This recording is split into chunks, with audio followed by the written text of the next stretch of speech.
Illini lose 21-7 to the Penn State Nittany Lions. Let's talk about it.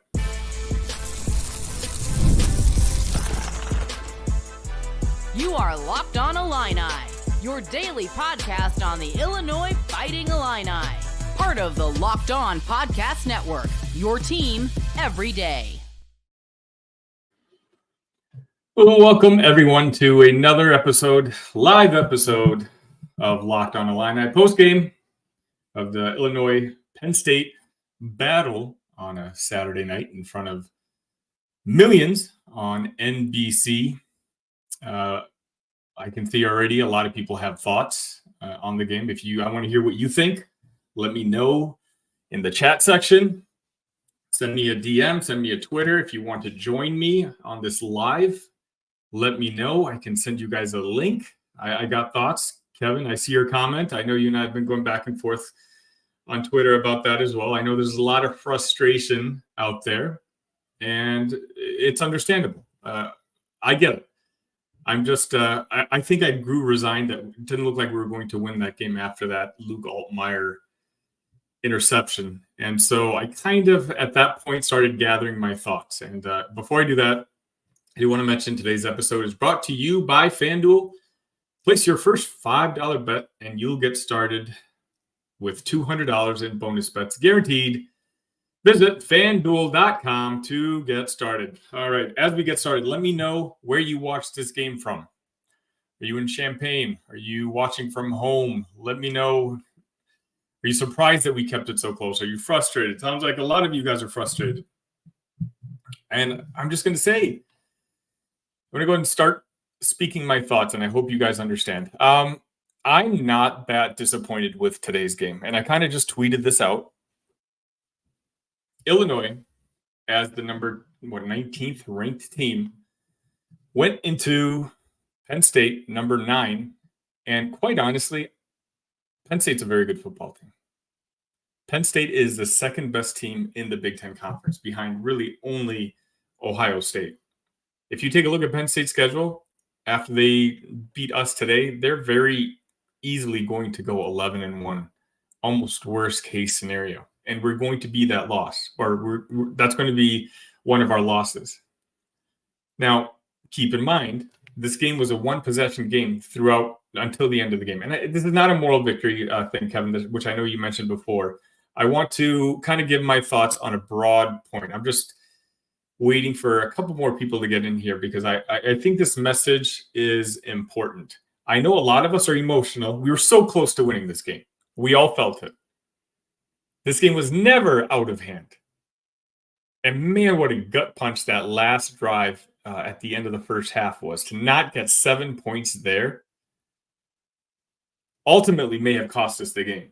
Whether it was 7 or 3, if we could have had that sort of momentum going into halftime, would have been huge for the morale of the team, but also given the crowd 15 minutes to just sit and look at each other and realize that, hey, we're in for a tougher battle. And hey, hopefully our guys can pull it out. We pulled out all stops for this whiteout energy. Whiteout energy. What's whiteout energy? Can I rant a little bit? Let me know yes in the chat if you guys mind if I just rant instead of doing a typical Locked On episode. All week long. And take a look at the comments in here. This gentleman, I'm not going to say his name because he's been basically hounding me in every media interview I've done all week long. I've done about a dozen between Illinois and Penn State. And every time I talk about Illinois, this gentleman keeps talking about how Penn State was going to blow the doors off of Illinois. And a lot of people thought, though, the line coming into the game right at kickoff was 19.5. So it had actually gone up from the 18. And now keep in mind, the public was all over the 18. This was a game that not many people thought we were capable of winning, including a lot of Penn State fans. I was ranting a little bit about the Nebraska fans last week, but I'm telling you, this week, when it came to seeking me out on social media or different interviews I was doing on YouTube this week, The Penn State folks, they're a very, how do I say this nicely, very confident bunch. I'd love to hear what they think now. 21-7. Again, he's still talking. I'm not going to talk about Penn State. Let me talk about Illinois right now. Illinois, when Brett Belma was hired, what we wanted to, what we aspired to, and Kevin, you're exactly right. Yeah, I'm going to address that too. What we aspired to was we wanted to become Wisconsin, right? We wanted to reach the levels of what Wisconsin was reaching at that level. Winning 8, 9, 10 games, competing, be top 25, maybe top 20-ish type of teams. That was our goal. And it looked like it was very far-fetched compared to where we were a few years back. A few years back, a game like this would be 55-10. And those of you, let me know in the chat if you were watching the team way back then. That takes a certain level of football fandom to be able to sit there and watch a 63-0 loss to Iowa and watch all of it.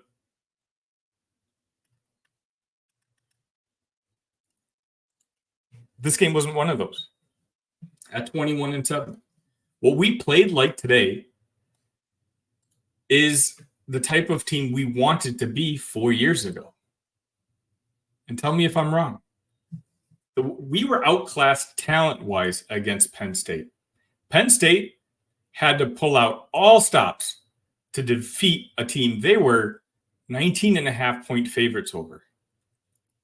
James Franklin, their head coach, pleaded with their fans to white out energy, their big home field advantage. All week long, we kept hearing that, just wait for this white house energy, white noise energy. White noise energy did not beat the Illini today. A better football team beat the Illini today. But you know what? A better football team barely beat the Illini today. That was one bad snap from being a very closely contested game right to the end. It, in fact, was. With 2 minutes left, it was a one-score game. Granted, that first half, that last drive, that's going to cause a lot of fans and certainly a lot of coaches sleepless nights, knowing how close we were. But that Penn State team pulled out all stops to beat Illinois. That team respected Illinois much more than their fans did. As Kevin mentioned, I went on Locked On Nittany Lions, and I wish I'd pushed back a little bit more, but Zach was very, how do I phrase this, not taking Illinois very seriously in the sense where our resume, when in fact, Penn State's resume is really not all that impressive.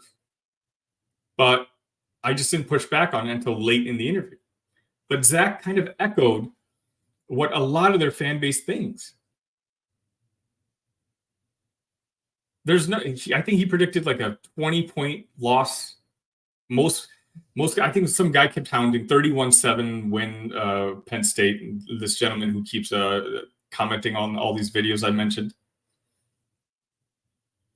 And Kevin, that's also a great point about Michigan. We're going to be talking about that a little bit later. This team, with all the mistakes that we made, with the obvious talent gap between what Penn State is and what Illinois is, this was a one-score game with 2 minutes left. And I know Kevin said that we played a little conservative, and I totally get it. You're not wrong. I have frustrations, but I think it's this style of play that keeps Illinois in these games. Back to what I was talking about. Actually, let me run this ad real quick so I can kind of free flow and not worry about if I'm missing something.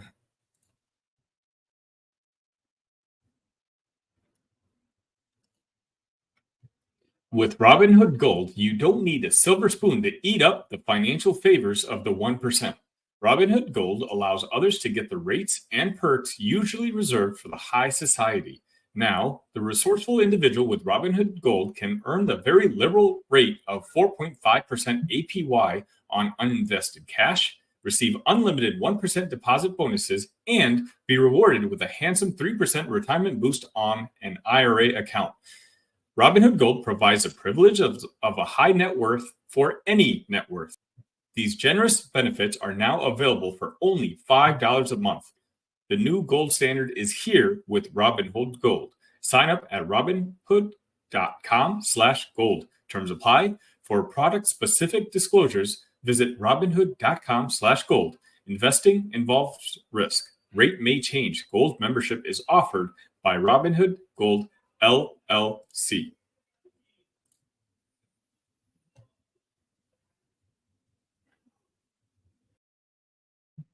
I appreciate all of you joining me, knowing that you had to be a subscriber now to make a comment. I appreciate all of your support, whether that's good or bad news. Wisconsin, Iowa, this is the type of game they've been playing for the last decade. They've been beating up on the bad teams in the Big Ten. They barely squeaked by, but they beat the mediocrity in the Big Ten. What they struggled with was the elite teams, the teams that were clearly better than them. I talked about this in an episode a week or two ago, and please let me know if you watched that one. I know some of you are everydayers, and those guys, you guys, I really do appreciate. Brett Belma has raised the floor of this program considerably. You saw it today. What we don't have quite yet is the game breakers that a Penn State has, that an Oregon has, that we're going to see Michigan have in a couple weeks. Clearly, there's still a tier in the Big Ten Conference. I think Illinois had a very close battle with Penn State. In my opinion, the second best team in the conference this year. And again, it was a one-score game with 2 minutes left. Despite what anyone tells you out there. Facts is facts. 14-7 with 2 minutes left. And Luke Altmaier obviously had to force himself to make a play, and it got picked, and Penn State was able to start scoring. But Brett Bielema, right now, with the floor raised to where it is, once we start getting those playmakers, and again, we're developing them, but we're developing them out of 3 stars or maybe low 4 stars. We've been going all out with our recruiting when it comes to visits this season in particular. We had a full house for that Kansas game. I believe we're having a full house for that Michigan game, which again, some of you know, I have a bold prediction that we're going to somehow win. And I feel more confident about this now than I did at the beginning of the season when I made that prediction. I don't think we're going to win, but I certainly think we have a chance. But the team is still flawed. And I think this is Kevin Greenwood. This is what you were kind of talking about, the conservative play. You saw finally when a team can zero in on Luke Altmaier, how poor our offensive line starts playing.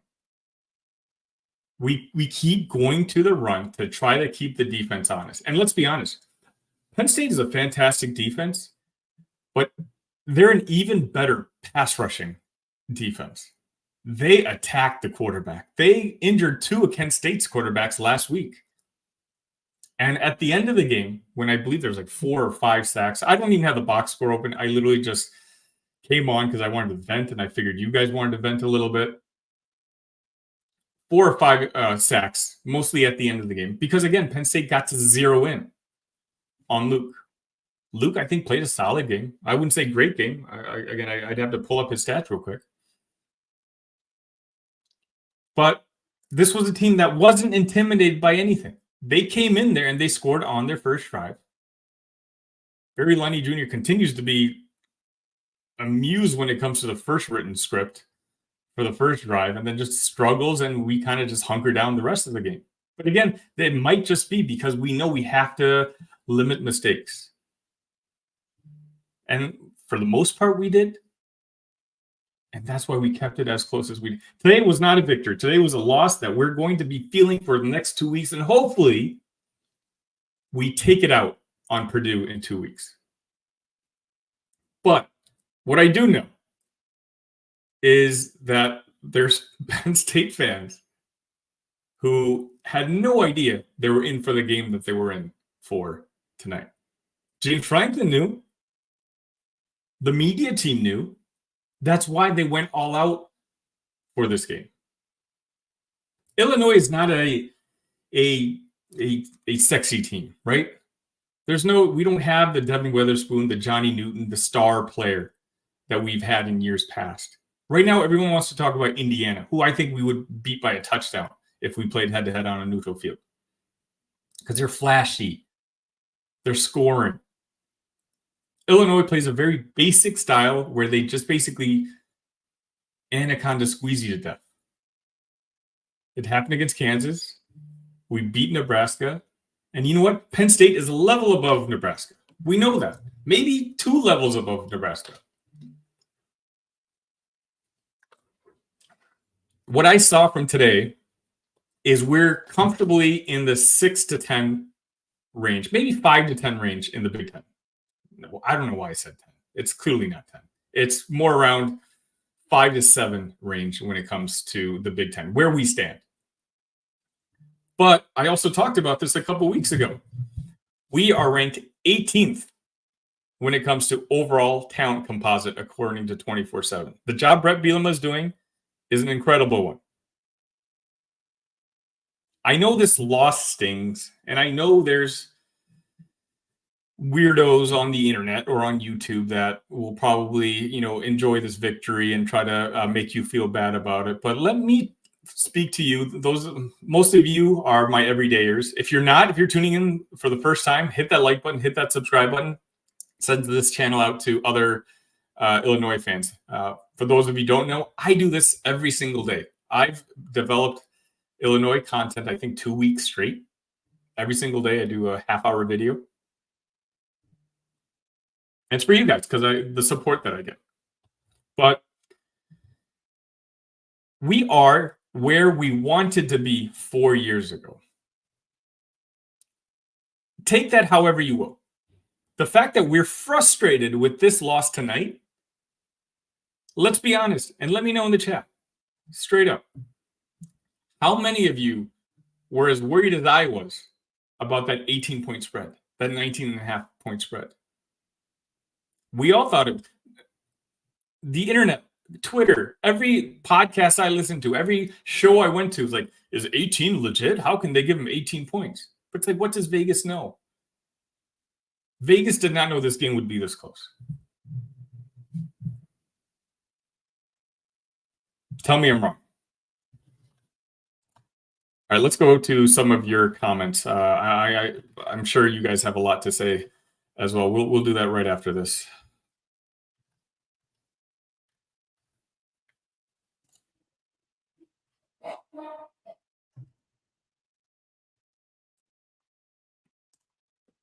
Hey, NFL fans, you can start the season with a big return on FanDuel, America's #1 sportsbook. So when you get a hunch in the middle of the game, you can check out the latest stats, view live play-by-play, and so much more on the same page where you place your bets. You'll get started with $200 in bonus bets guaranteed when you place your first $5 bet. That's FanDuel.com.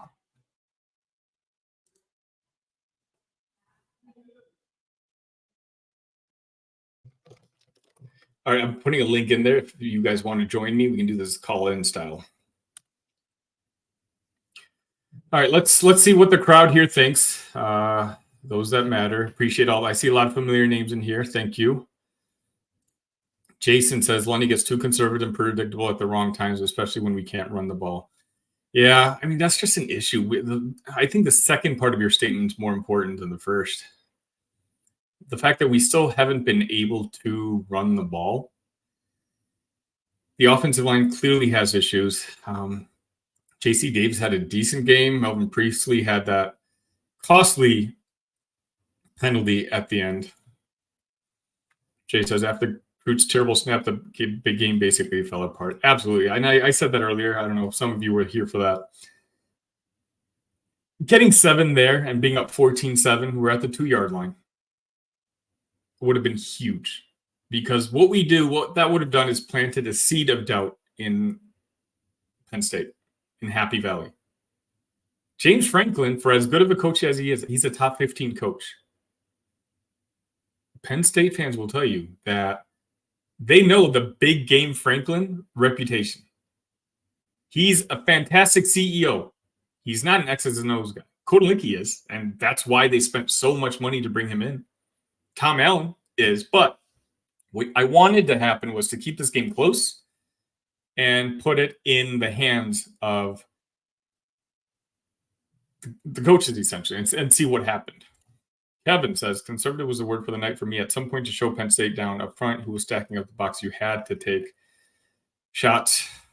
Yeah, I mean, I told you, right? Like, I wanted to see them get aggressive at the end, and they kind of did.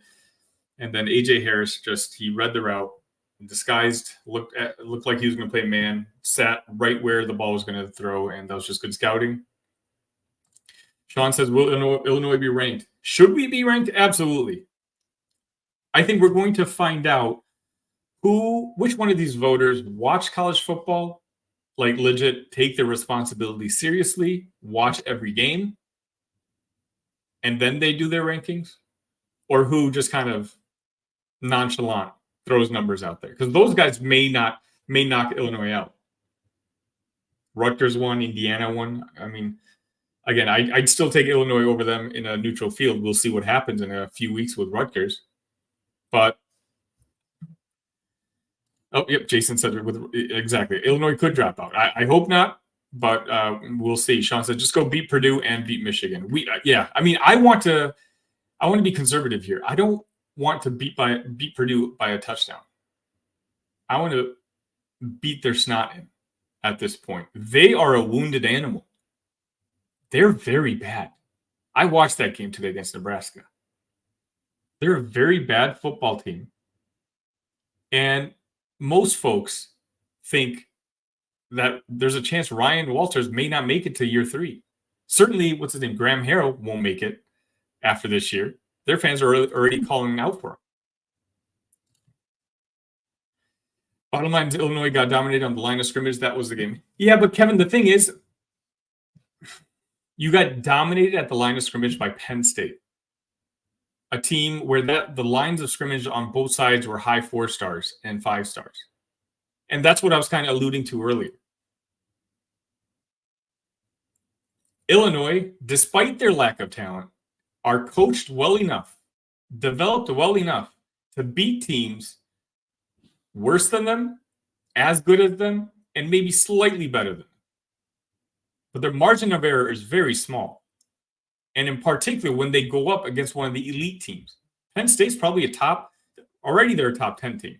They could be a top 6, top 7 team by the time the season's over. They're a team that could make the college football playoff.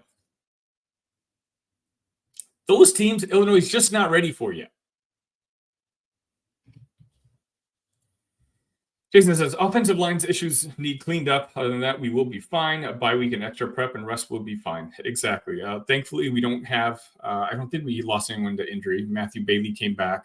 I was very nervous about that, but he did come back. So hopefully just some rest and we can scout and, again, really take care of Purdue. That game's going to be super important because we compete for a lot of the same recruits. And they've already taken some of the recruits that we were going after. And so this might be a chance. Bring those guys to Champaign and show them that they made the wrong decision and give them a chance to switch. We were too conservative at the end of the first half. We were down inside the 5-gallon. We could just use the downs part. Yeah. I mean, Infinite, you're right. It's a gut punch just thinking about how close we were to scoring that. Owen says, we killed ourselves with penalties in the second half. Yeah, that's something that didn't happen last week against Nebraska. That happened this week. We had Nebraska making the mistakes. This time around, we were making mistakes. And the defense, they stood their ground. This Penn State offense, which everyone was telling me was one of the best in the country, and you know what, it might be, but Illinois held their ground. Penn State had 14 points with 2 minutes left in the game. And I have people telling me that this game wasn't close. Jay says the game felt like I was watching a Bears game by offensive line play. If you can't run the ball, you basically have a very low chance of winning. Yeah, now I got to do this all over again with the Bears tomorrow. Jason says he still wants some cash. All right, let's see. False starts really hurt. Brad says didn't like the play calling at the end of the game. Just hand the ball off. Luke almost got killed. Well, the thing is, yeah, we couldn't. I hope that has to be the number one object of this coaching staff this offseason, or sorry, coming into this bye week, and that's to figure out this running situation, because then it's good enough where we can compete against teams at our level, but a team like Penn State, and I'll tell you, a team like if our offensive line's playing that way against a team like Michigan in 3 weeks, we're going to get blasted.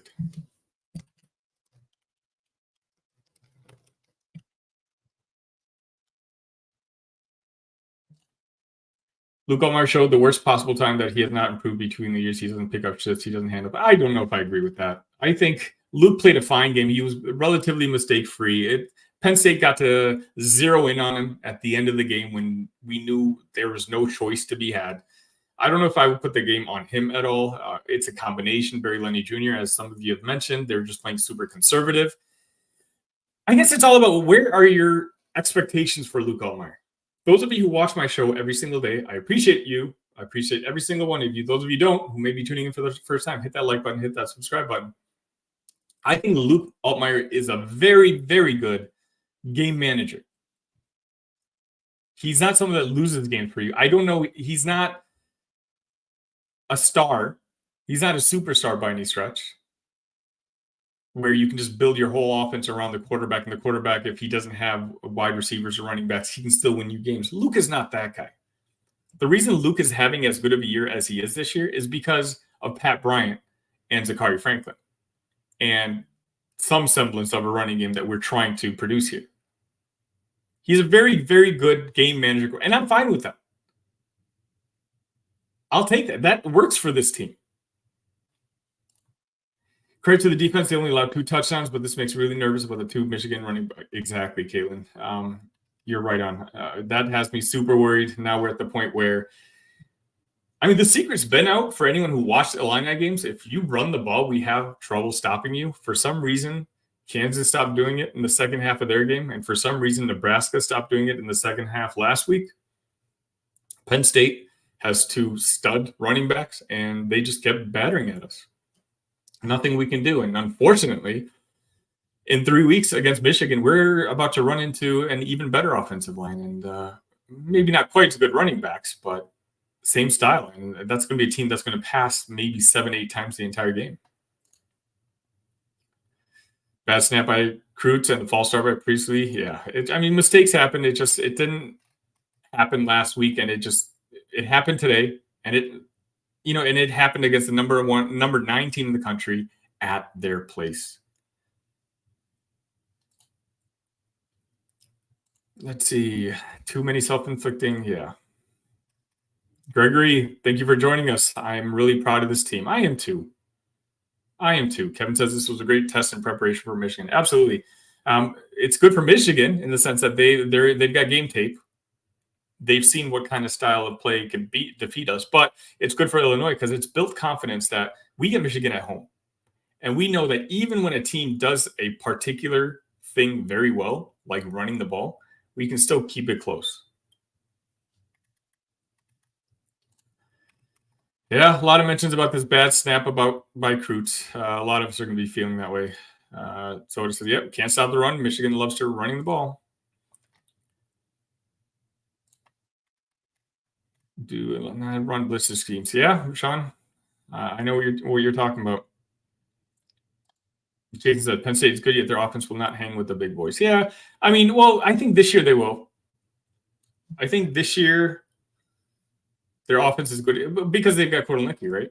I think Drew Aller is a star. Like I said, Luke Altmaier is a very, very good game manager. I think Aller is an elite game manager. I don't think he's a star. And this is going to hurt a lot of Penn State fans' feelings, but like he doesn't make mistakes and he makes the right throw. But I don't know if, and we've seen it in every game that matters for Drew, that if he's the one that needs to make the play at the end of the game, or if they're down 2 scores with 7 minutes left, I don't think he's a quarterback that can just will his way to a victory. Oh, Brooks had 2. Yeah, Brooks had a pretty decent game from what I saw. But that one penalty was definitely costly. Receiver got by him. Not scoring a touchdown before halftime was a nail in the coffin. Everything seemed to fall apart after that. I mean, a lot of us, like, again, when you're a team like Illinois battling a team like Penn State in Happy Valley, you can't have that happen. You need points. And I know it's probably happening right now. Brett Bielema is going to be talking about it in the press conference. So we'll be talking about it on this week's episodes. Won't be long, and we'll watch Ohio State score 40 on Penn State. Yeah, I mean, Brett really needs to start getting more credit for player development. Yeah, agreed. Steven, see, I'll agree with this one. Illinois Lions lost this game. We were outmatched, but we were outmatched by a clearly superior line on each side. Penn State's a very good football team. Penn State's a top 10 football team. Top 10 at worst. I think they could beat top. I think there's a clear top 3, top 4. So they're right in the second tier when it comes to college football teams in the country. This loss was a heartbreaking loss, but a lot of us, we're predicting a lot worse. A lot of college football universe was predicting a lot worse. Any good team will tee off on your quarterback if you can't somewhat run the ball. Exactly right.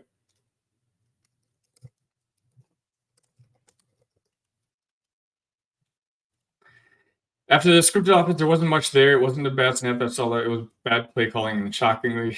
It's not shockingly inept. Like our interior line has been struggling all season long, except for last week against Nebraska. They took a step up. But the tackles have played great, besides a couple boneheaded plays. J.C. Davis is the guy that Brett Bielema was telling us all offseason long that he was excited about. He's a future NFLer.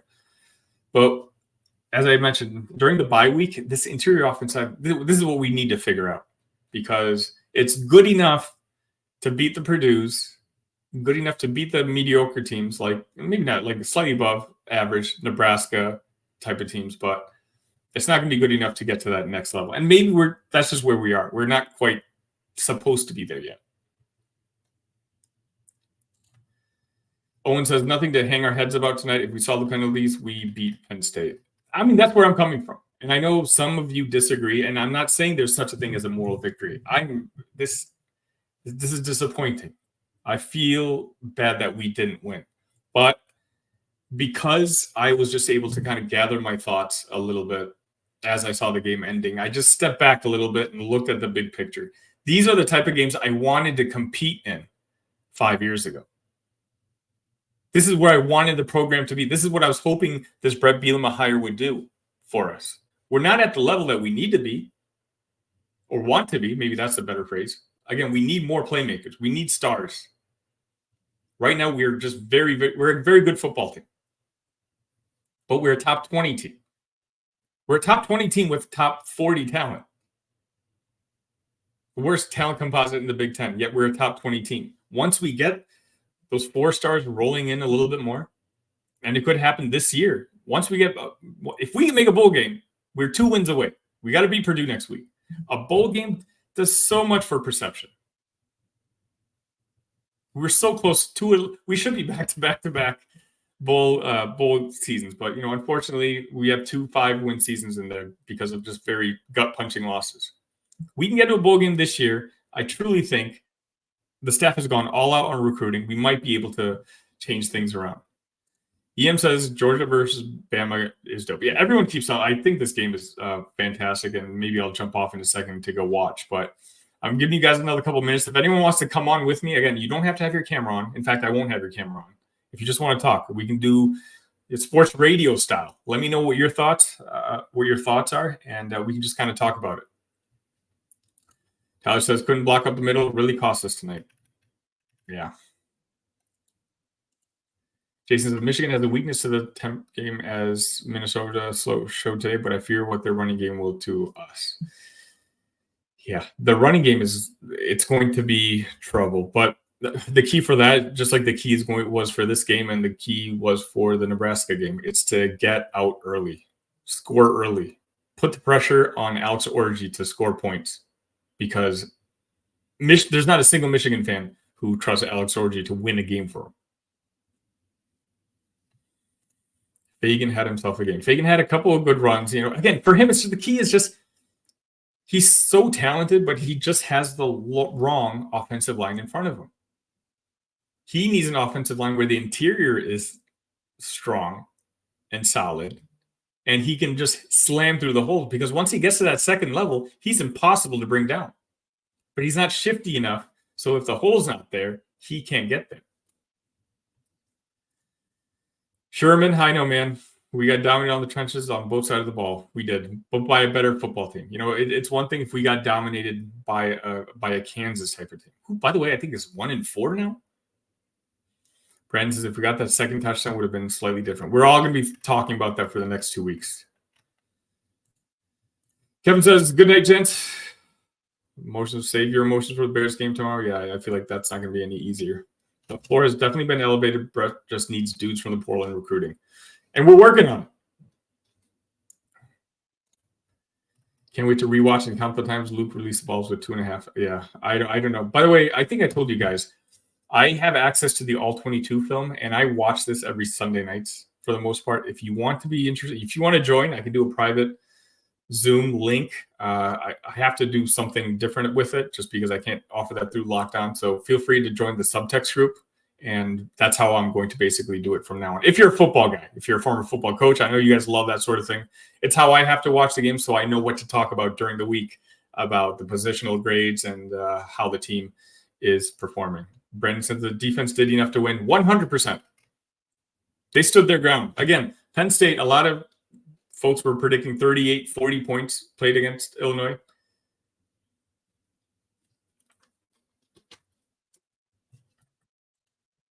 All right. Jason said, was impressed that Henry had the guts to pull the starting D-line in the first half to get on them. They were better, not great. Well, this was a big Aaron Henry game, right? I talked about this. It's Kotelnicki embarrassed him last year. So there was a lot on Aaron Henry's plate this year, or this week in particular, just going up against past demons. Penn State missed a lot of opportunities in the red zone, including 2 missed field goals. The game could have been a blowout. Illinois defense kept it close. Yeah, but Jay, I mean, coulda, woulda, shoulda, right? Like, again, same thing. Illinois could have scored 7 at the end of the first half. We missed a field goal ourselves. And all of a sudden, now you're counting on James Franklin, who wilts under pressure, to pull out a victory. Would he have been able to? I don't know. Probably. Maybe.